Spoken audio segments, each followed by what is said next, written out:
Hi guys, welcome to my YouTube channel. This is a video on mental health.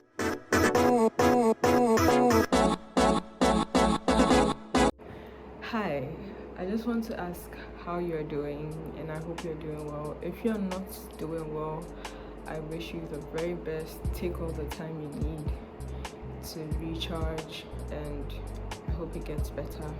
In this video, I'm going to be talking about 4 things: mental health, why it's important, mental illnesses, and self-care. Mental health is the emotional, psychological, and social well-being of a person that influences the way we think, feel, and act. Everyone has mental health, and it is very important for everyone to take care of their mental health. Now, there are factors that affect our mental health, and these factors include our genetic makeup and general upbringing, our life circumstances, and the stresses we have to deal with. Our mental health is equally important as our physical health, okay?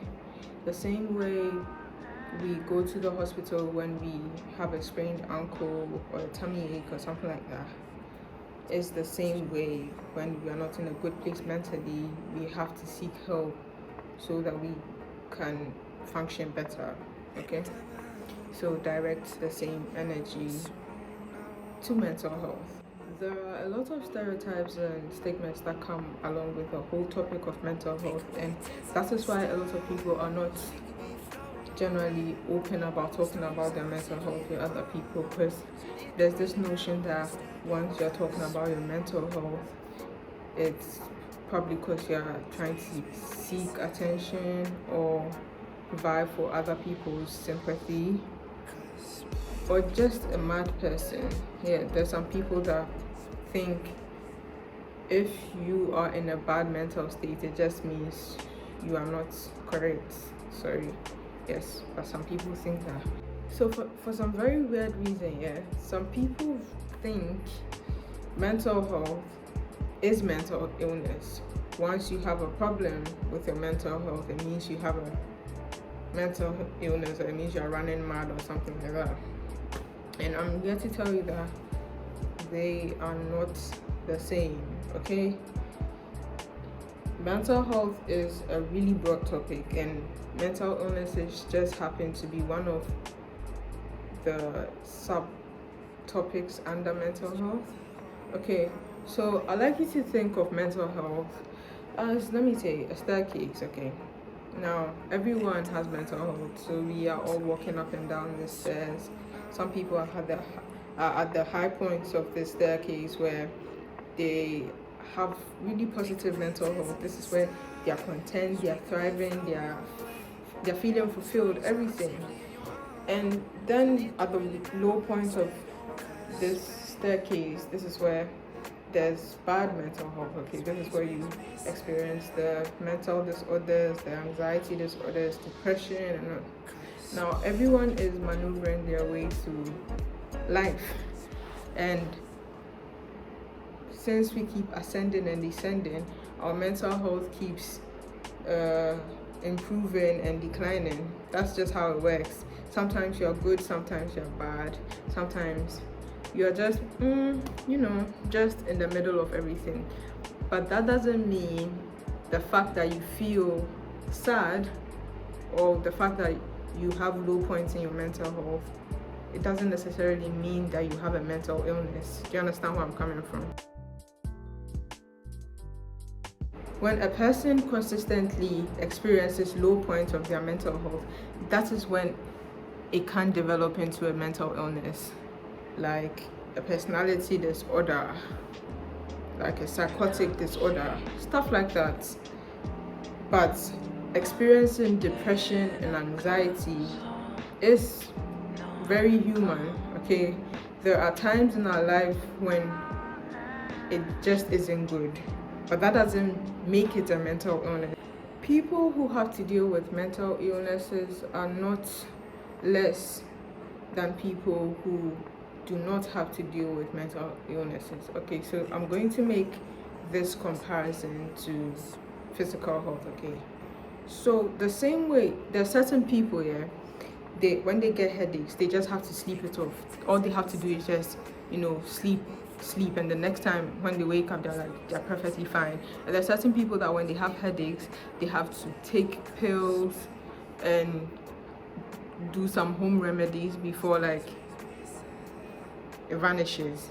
It's the same for mental health. There's certain people that know that, oh, I'm not in a good mood, let me just go out with some friends to chill, you feel me, and come back, I'll be good. Some people also sleep when they are not great, okay?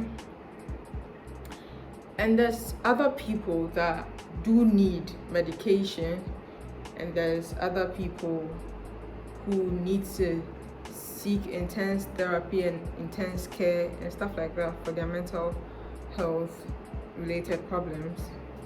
Now, these two people, one isn't better than the other. Having to deal with your mental health in a less, should I say, complicated way does not make you better than people who have to deal with their mental health in a seemingly complicated way. You understand that? Self-care is the behaviors that people engage in to ensure that they are healthy so they can accomplish the things they need and want to do. So physical self-care could be practicing an exercise routine or something like that. Emotional self-care could be positive self-talk and affirmation. Then spiritual self-care could include meditation and mindfulness. All these things are things we do to just manage, okay? And the reason why self-care is really important when it comes to our mental health is because it helps us manage. It doesn't get rid of the problems, but it does help you manage the problem. People who are able to put in efforts when it comes to their mental health, like indulge in self-care, go to therapy, stuff like that, those people should not be considered as hippies. I do not know where certain people got this idea from, like when you're trying to be mindful, when you meditate, when you take care of yourself. I don't know, they just think it's like some white people shit. You feel me? But I think it's very, very, very normal to, like, it's a very human thing to do, to take care of yourself and your mental health. So if you do need help, if you do need therapy, go get it. We should encourage more talks on mental health and try to be there for our loved ones who are not having it great, because the fact that you do not see the pain does not mean it is not there. I'd like to conclude this video by saying that it's okay if you're going through a hard time, okay? It's okay if you do not know how to deal with these hard times. I just want you to know that there's always people out there who care about you, who love you, and are also willing to help you go through it together.